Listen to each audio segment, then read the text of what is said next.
Welcome to Pindar Poetry. We hope you learned something new. You'll start by opening the case and exposing the blade and spring. Do that now.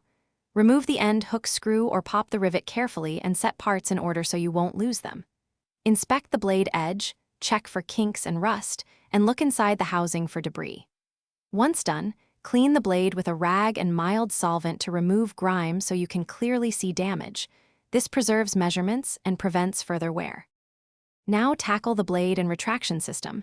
Gently bend kinks back with soft jaw pliers against a flat block so the blade curvature remains consistent.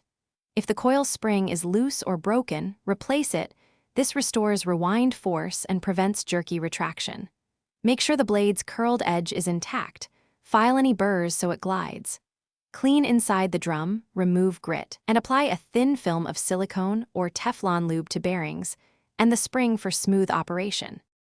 Reassemble in reverse order. Feed the blade into the drum, seat the spring properly, and secure the end hook so it moves the correct amount with zero play at 0. Tighten fasteners just enough. Over-tightening binds the blade.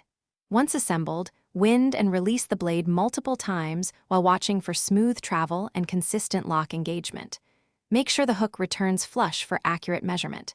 If the tape sticks or rewinds erratically, clean residue from the blade and relubricate sparingly. That usually fixes it. Thanks for watching. Consider subscribing if we helped you.